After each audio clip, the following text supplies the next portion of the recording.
어, 안녕하십니까. 문의저널의 최성호입니다. 자, 오늘은 지난해에 이어서 그 기후와 풍수에 대한 이야기를 들어보는 2부 순서를 갖도록 하겠습니다. 오늘 모신 분은 그 2020년도에 그 미국 트럼프 대통령으로부터 특별상을 수상한 권정찬 모락 교수님을 모시고 기후와 풍수에 대한 이야기를 듣도록 하겠습니다. 오늘의 주요 내용은 그림과 풍수에 대한 이야기와 그 다음에 우리 그 전국에서 가장 유명한 8대 명당으로 알려져 있는 동노면의 연주 폐옥에 대한 이야기를 들어보는 시간을 갖도록 하겠습니다. 먼저 교수님의 인사부터 부탁드리겠습니다. 안녕하십니까. 반갑습니다. 그 그림과 풍수에 대한 이야기가 두 분이 이제 방송을 통해서 이제 질문이 꽤 있었어요. 그래서 이제 제가 그 부분 가장 어쩌면은 저로서는 중요한 부분이기 때문에 인사 겸 말씀을 드리면은, 그림에, 제가 그림을 전공한 사람으로서 그림에는 특히 이제 저 같은 경우는 이제 동양화를 기초로 배웠어요. 그러다 보니까 동양화의 구도와 서양화의 구도를 같이 이제 배운 결과가 되는데, 그것이 결국은 풍수를 바라보는, 풍수의 현장에서 그 해를 바라보는 그런 울타리 역할의 구도를 정확히 짚어낼 수 있는 그런 배움의 어떤 것을 그림에서 저는 차이했다고 그래 봅니다. 그래서 그러한 이제 서양적 구도와 동양적 구도를 잘 적용하면은 풍수에 접목하기 쉽고, 또 풍수를 알게 됨으로 인해서 그림에 그것을 적용하는 것이 아주 수월하게 이루어진다고 저는 그렇게 보고 있습니다. 그러면은 우리 왜 최근에 많은 이야기들이 그 달마대사, 달마의 그림을 그려서 집에 놓으면은 이제 이제 기운이 많이 산다라는 이야기들이 오고 있었었는데, 그와 관계는 뭐 어떻게 되나요? 우리 달마라고 한가? 달마 이제 대사 그림은 이제 우리나라 이제 특히 불교, 특히 이제 신도들이 많이 찾는, 어쩌면은 그 그림으로서 나타내는 가장 그 고급의 부적이라고 그렇게 생각합니다. 이제 그림으로 보여주는 이제 부적에는 달마 등 선화도 있지만은 또 민화도 있고, 그런 그림은 주제가 상당히 주는 그런 효과도 있지만은 실질적으로는 그림에 기가 나오나 안 나느냐가 더 중요하기 때문에 달마도도 역시 기운이 가장 중요한 부분이라고 저는 그렇게 생각합니다. 네. 그럼 또 일단 우리 그 동노면의 그 연주 폐옥을 하기 전에 우리 요 책을 좀 이렇게 한번 찍어주시죠. 이 책에 대한 이야기 좀 간단하게 좀 소개 좀 하고 우리 그 연주 폐옥에 대한 이야기에 들어가도록 하겠습니다. 책의 제목은 이제 깨달음에 관계되는 이제 부분이고요.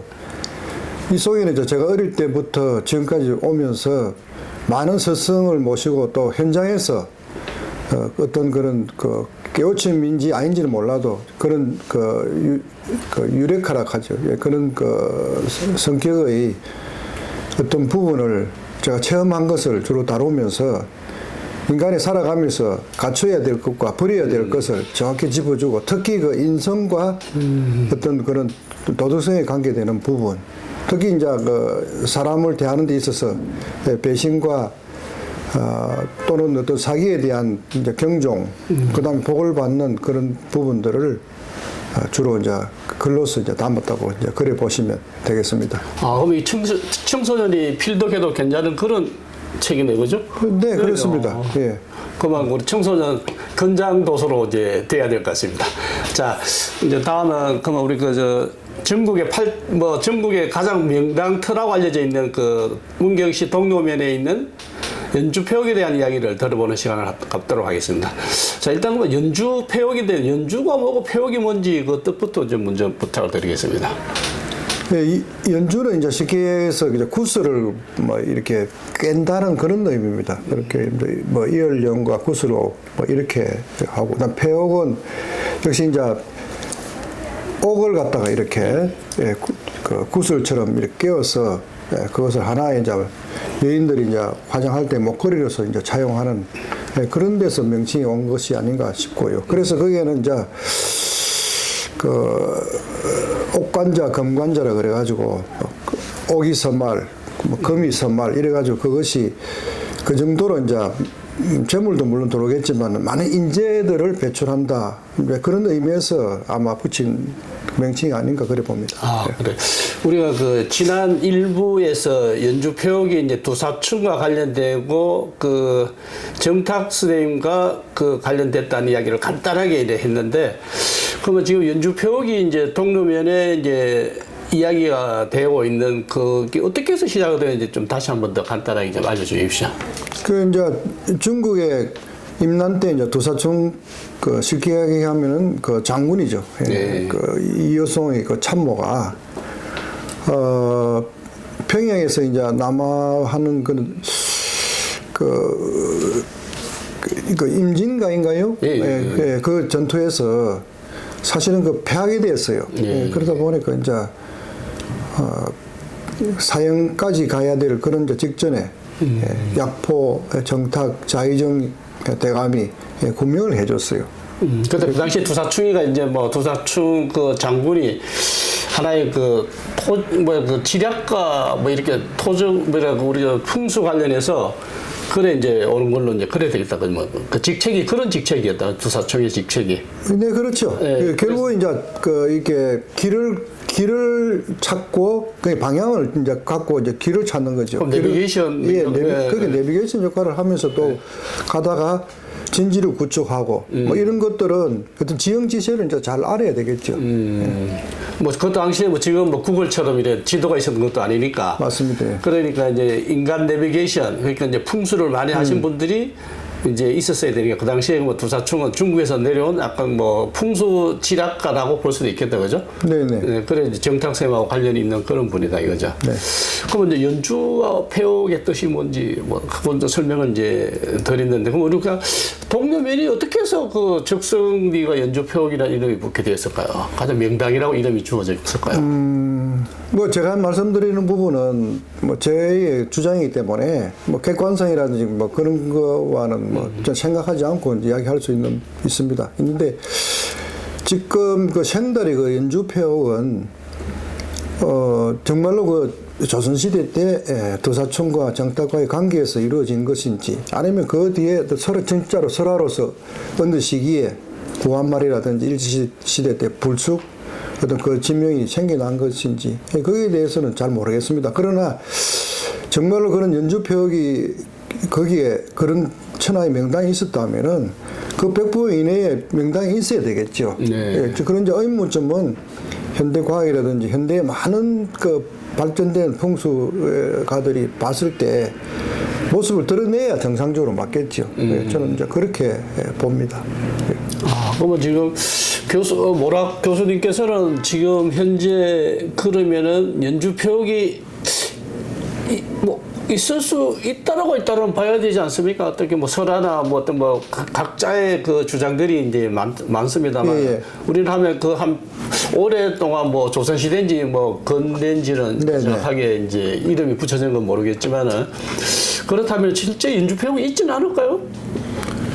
저는 이제 개인 생각으로는 그렇습니다. 저 집에서 뭐 명상도 해보고 그게 이제 우리 시기에서 통찰인데 이러고 제대로 이제 봤을 때는 저는 두사준 장군이 과연 엄태까지 볼 수 있는 전략가였을까?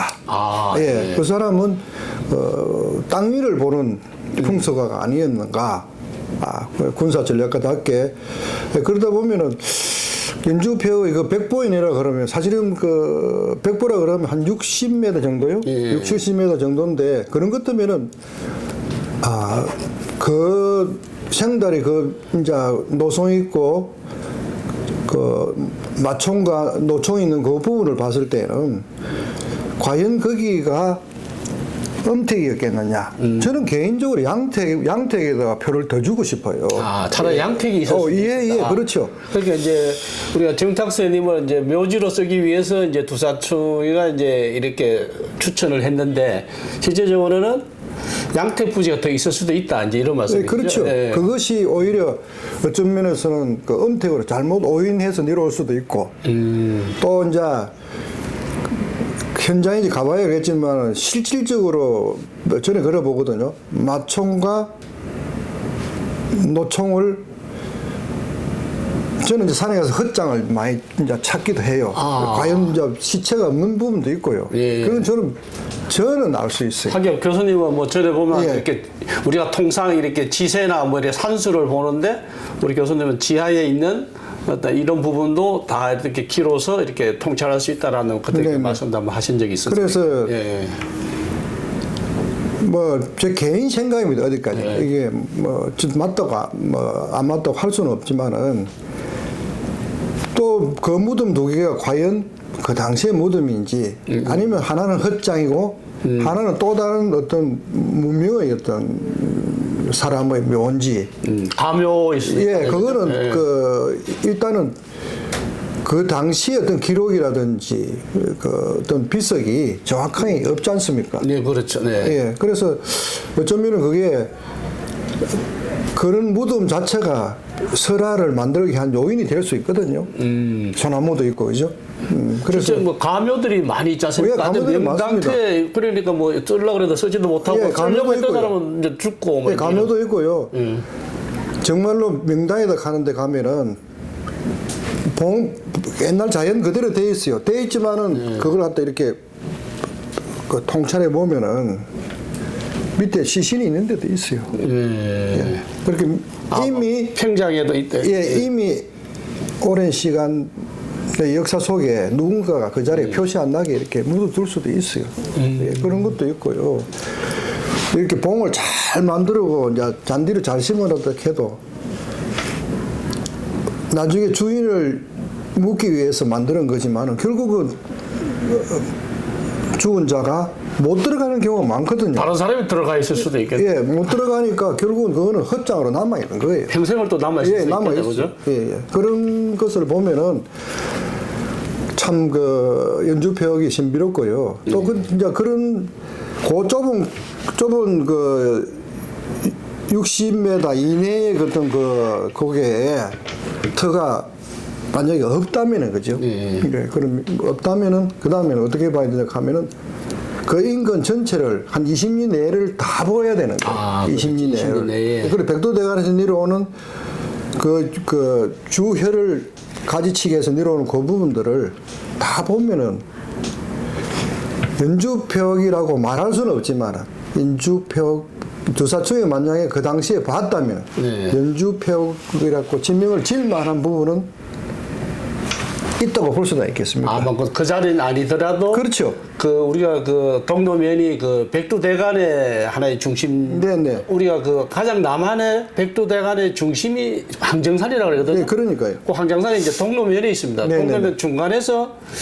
아마 그 연주표역도 보이고 사실은 그 천주산도 보이고 사실 이렇게 다 지리적으로 돼 있거든요. 네네. 아마 우리 남한의 가장 중심지가 이제 그 항정산 동로면 네네. 항장산이라고 그러죠. 항장산이죠. 항장산에 이제 위치하고 있는데 아마 그 교수님이 말씀하신 것 같으면은 아마 그때 그 도사충이 말하기도 전에도 아마 그 연주 표역이 될 만한 위치를 찾을 수도 있다. 이제 이래 그렇죠. 말씀하시는 거- 예. 예, 예. 있고 분명히 있습니다.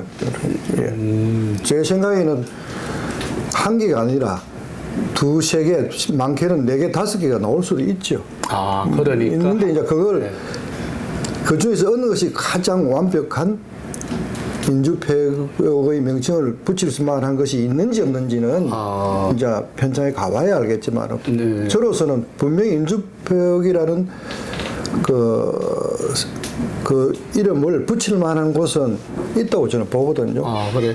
그런데 두사충이라는 그 당시에 어떤 그 군사 그 풍수가는 저는 아무리 생각해도 양태국으로 보거든요. 왜냐하면요, 두사충 장군이 중국 가서 나중에 아들 둘하고 한국에 다시 나왔어요. 그래서 인진이라 때 갔다가 다시 정유재라 때 올 때는 아들을 데리고 이제 오는 거죠. 중국이 이제 망하기 직전이니까 그때 이제 나와서는 대구에 살았단 말입니다. 대구. 제가 알고 경상감령. 예, 경상감령이라 하는 나중에 이제 감령이 됐지만은 두사충한테 그 땅을 샀어요. 사가지고 감령을 짓다는 이야기가 있거든요. 처음에 두사충에 먼저 왔으니까. 예, 그렇죠. 선조가 도사충한테 대구 감령 네가 좋은 자리를 선택해라 이러니까 경상 감령 자리를 나는 여기 살겠습니다라고 그렇죠. 하고 감령이 들어서니까 다시 이사를 또 이제 계산동으로 이사를 계산동 가서 이제 뽕나무 밭도 키우고 이제 이래 했는데 그러고 또 어디 갔습니까? 그다음 대명동에 가서 살았잖아요. 앞산 밑에 대명동에 가서 이제 틀을 잡고 살면서 노년에는 이제 자기가 죽으려 그러니까 그 전에 이제 만촌동에 가서 이게 그 산에 가서 자기 무덤이 될 만한 자리를 찾다가 이제 뭐 졸했다 그렇게 이제 알고 있는데 사실 대명동이나 이름도 뭐 그 명나라를 많이 이렇게 그리워하는 뭐 그래서 아마 명칭이 있었다는 말도 있는데 그건 좀 다시 한번 더 봐야 될 것 같습니다. 명나라를 대명동이 내가 명나라를 그리워하면서 지냈다 이래 그 유래가 대명동으로 했다는 말도 있고 하더라고요. 네네. 일단은 두사초가 생각할 때는 그 밝은 명자잖아요. 네, 명나라를 생각하는 부분과 그다음에 이제 그 대명동이 이제 쉽게 해서 명당으로서는 그 양택으로서는 크게 이루어져 있다고 이제 그렇게 이제 생각을 했는데 지금 현재도 대명동이 제일 크잖아요. 대구에서. 그렇죠. 그러다 보면은 두사충 장군이 그런 이제 과정을 보면은 전부 다 양택을 잘 봤어요. 양택을. 예, 그 다음에 충청도하고 이제 두세 군데, 몇 군데 이제 엄택을 봐준 경우도 있는데. 우리 양택을 말하는 거는 이렇게 지상 위에 건물. 예, 그렇죠. 우리가 이제 실질적으로 사람이 사는 곳을 우리 양택이라 그러고, 사람이 이제 망자, 죽은 사람이 이제 묻히는 곳을 엄택이라 그래요. 근데 이제 두사충 장군이 이제 여러 가지 이제 엄택지를 봐준 몇 분이 계세요. 그런데 다 우리 경상도 말 신찮아요. 아, 별로? 네. 그저 뭐 물이 없을 정도? 그 다음에 뭐 혈이 아주 조금 이렇게 낮은 이제 경우 이제 그렇게 이제 나오는가 봐요. 제가 봐도 그렇게 썩 뛰어난 명당은 없어 보입니다. 그래서 이제 두사충 장군을 그 청약가를 풍수가를 떠나서 하여튼 백두대간의 남한의 중심인 항장산 그와 천주산과 그 관련은 연주표역을 찾을 수 있다. 뭐 이제 교수님은 이제 새로운 시각으로 이제 본다는 거죠. 우리가 백두대간을 보면은요, 이 문경과 상주의 부분에 이렇게 돼 있어요. 이렇게 있으면 이게 무릎이에요. 그럼 이 부분이 문경 지역에 기운이 많이 모이잖아요. 그래서 이제 이쪽 지역이 왜 명당이 있나 그러면은 이렇게 된 부분인데 여기는 전부 다 게르마늄 성분이 되어 있는 뭐 거정석이나 목화석이나 주로 이제 봉암사가 꺾이는 부분이 아니라 어떻습니까? 봉암사 쪽이 백두대간 봉암산 그 희양산 쪽이 그렇죠. 하여튼 뭐 이렇게 문경 이렇게 이제 꺾으면서 경계를 이루면서 내려오는데 그러다 보니 여기에는 그 영주부터 시작해서 산에 기운이 좋은 돌들이 나와요. 보통 돌이 음석인데 여기는 좀 양석이 나와요. 양의 기운이 나오고 이런 돌들이 이제 오래돼서 썩고 퇴적함이 되면은 결국 나중에는 그 부분이 명당 속에서는 기혈이 되거든요. 기혈석이 되거든요. 말씀 중이지만 우리 그 백두대간 구간에 보면은 그 포암산이라 그래가지고 그 바위도 뭐 엄청스럽게 암벽으로 돼 있고. 그다음에 또 밑으로 내려오면서 상주하고 접했던 희양산 지금 봉암사가 그 자리하고 있거든요. 그것도 엄청난 그 큰 바위들이 지금 자리하고 있어요. 그게 좀 양석이에요. 그 양의 기운이 나오는 데거든요. 그래서 그 이제 스님들이 아마 거기서 선수련도 하고 이제 그러한데 아무튼 이제 명당이라 하는 데를 혈토를 이제 파서 보면은 그게 전부 다 게르마늄 성분이에요. 그래서 그게 이제 우리가 인구하고 같이 충이 되어서 거기서 일어나는 이제 에너지, 그러니까 기운이 이제 사람한테 전달되는 걸로 저는 그렇게 분석하고 있습니다. 교수님은 늘 뭐 이제 그 DNA라는 자체에 대한 이야기도 많이 하시고 이랬는데 아마 그 조금 전에 말한 그 사람이 죽어서 시신과 게르마늄이 합쳐서 거기에 어떤 기운이 이제 다시 이제 발복한다 그러면 이제 발복해서 이제 후손들한테 이제 도움을 준다는 뭐 그런 이야기죠. 그게 나중에 이제 밝혀지겠지만 또 이야기하겠지만은 결국은 그 DNA를 받을 수 있는 거는 본인의 이름이거든요. 이름을 잘 지어야지 그것도 받습니다. 이름 같은 자식이라도 잘 되는 자식 있고 못 되는 자식 있고 죽는 자식도 있고. 아, 뭐 쌍둥이도 틀리더라고요. 예, 그러니까 그게 먼저 미처사에 나온 사람도. 이름이 좋아야 된다. 특히 그 아주 드문 사례지만 성이 바뀌도 잘 풀리는 사람이 있어요. 아, 왜 그만큼 이제 뭐 성이 바뀐다는 거는 예, 주파수가. 근데 부인이 이제 자식을 놓고 다시 재혼했을 경우에 그렇게 주파수가 확 달라져요. 성이 바뀌어도 이렇게 기운이 덜리신다 이런 말씀이시죠? 그렇죠. 좋아지거나 더 나빠지거나. 그러면 뭐 농담이지만 부인들을 다시 새로운 남편 성씨 얻으려고 또 재혼할 경우도 이게 일부러 그럴 수도 만약에 여담이 되면 이제 결혼을 하고 이러면은 정말 이름은 잘 지어야 됩니다. 이름에 대한 중요성. 우리가 그 부분도 우리가 이제 오해 시리즈로 하면서 한번 그렇게 그 DNA와 이름과 성씨에 대한 부분도 한번 또 이야기 나누도록 하겠습니다. 오늘은 뭐 연주표기에 대한 이야기를 계속 하도록 하겠습니다.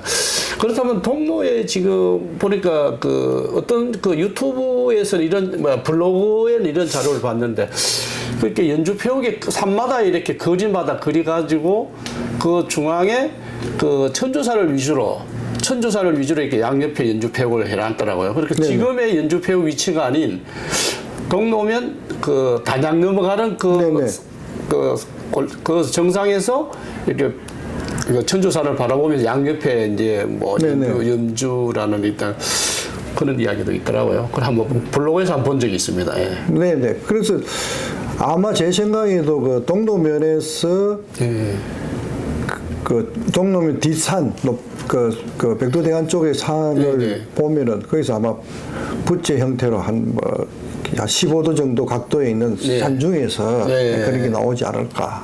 교수님도 뭐 그래 하고 있어요. 있고 그렇지만은 너무 멀면은 또 안 되죠. 안 되는데 먼 경우에는 또 이런 경우는 있어요. 예를 들어서 뭐 이렇게 앞에 제왕봉이 탁 있어가 왕이 난다 하는데 거기 거리가 뭐 한 10리 된다.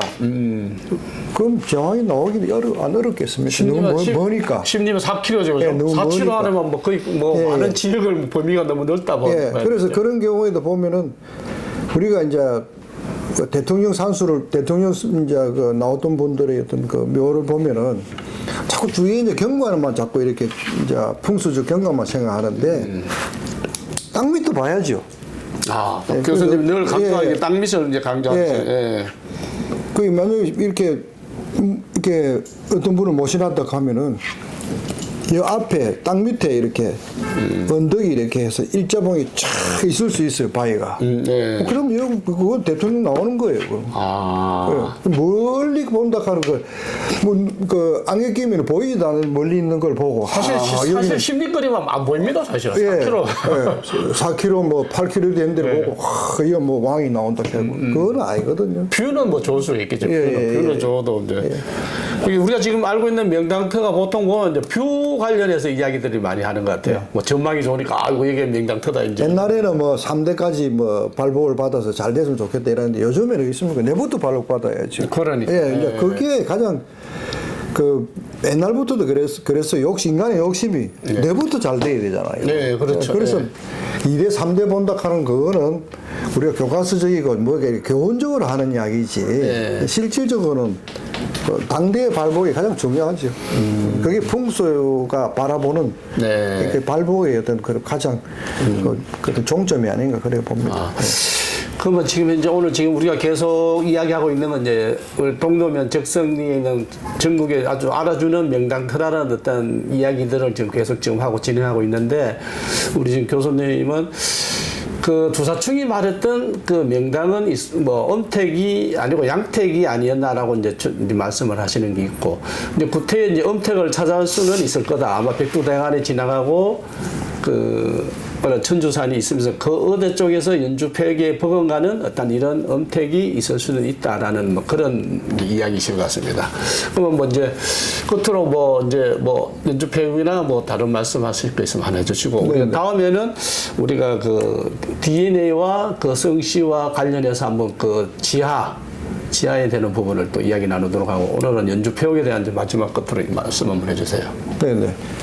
아무튼 뭐 연주표기 그 수수께끼 어떤 전설의 어떤 그런 명당이면 틀림없습니다. 그러나 도사충이 뭐 양택을 보든 엄택을 보든 그 당시에 그래도 그러한 희망을 주는 민주폐역을 이 시대에 남겨놓은 거는 뭐 교훈적으로 여러 가지가 또 이제 조상을 모시는 데 있어서 뭔가를 생각할 수 있는 부분이 있다고 저는 분명히 봅니다. 그러나 이제 그러한 부분들이 결국은 우리가 잘 살고 발복을 밟기 위해서 하는 것이기 때문에 누구든지 조상을 잘 모시고 또 제대로 된 기운을 받는 것이 우리의 그 행복을 찾고 갖는 것이 아닌가 저는 그렇게 생각합니다. 아무튼 감사합니다. 네. 이제 마지막으로 이제 제가 이제 말씀드리는 거는 사실 두사충이 뭐 말 전설도 있고 많이 있지만 사실 두사충이가 그 정탁생보다도 더 늦게 돌아가셨다는 이야기입니다. 그러니까 거의 뭐 한 10년, 7년 정도를 나중에 이제 정탁생보다 이제 죽었다는 거죠. 그럼 결론적으로 그 명당 터면은 두사충이 다시 정탁생한테 알려줄 수도 있었다라는 거죠. 만약에 뭐 전쟁 때에서 내가 죽었을 때 나를 이제 보훈 차원에서 나를 뭐 이렇게 도와주기 위해서 정탁생을 도와주기 위해서 명당터를 이렇게 알려줬다면은 뭐 노비나 뭐 구태여 뭐 말 이야기 나올 것도 없이 그냥 뭐 상이 쳤을 때 내가 도사충이 가서 내가 명당터 동로에 봐놨으니까 그리 와서 산소를 쓰시면 됩니다 라고 말할 수도 있었는데 지금 우리가 이제 역사적으로 봐도 약간 이제 설화적인 게 좀 있지 않았나 이런 것도 있습니다. 예. 예천과 대구는 가깝습니다. 옛날에도 말이라는 게 있었잖아요. 네. 그리고 이제 정탁 선생이 이제 예천에 계셨고 두사충이가 대구에 있었다 하면은 그 이제 공백 만날 수 있는 기간이 한 뭐 8년, 10년 정도 되는가 봐요. 네. 그 기간에 충분히 만났을 거예요. 네. 근데 그런 인간적인 교류가 없었다고 볼 수 없거든요. 이순신 장군도 두사충이를 만났고, 그 당시에 이제 유명한 그 당시 계급 벼슬치들이 많이 두사충과 교류를 했습니다. 네, 그런데 그런 천하의 명당을 하나 두고 그렇게 그 두사충의 어떤 생존과 단절된 어떤 뜻한 그런 그 설이 나온다는 것은 참 후대에 꾸민던 그 아름다운 설화가 아니겠느냐 하는 그런 생각도 해봅니다. 그래 관광 이제 뭐든지 이제 요새는 관광이 뭐 스토리가 만드니까 이제 어떤 스토리를 무슨 소설 속에 나오는 주인공도 스토리를 만들어서 외국 같은 경우에는 뭐 동상도 세운다든지 스토리를 만들어 이야기를 이끌어 가듯이 아마 이 부분도 막 그런 부분이 있지 않았나 뭐 이렇게 이제 바라보면서 오늘은 그 우리 문경시의 가장 명당터라 알려져 있던 연주팩에 대한 이야기를 그 모락 건정창 교수님과 함께 이야기를 나눴습니다. 감사합니다. 시청해 주셔서. 감사합니다.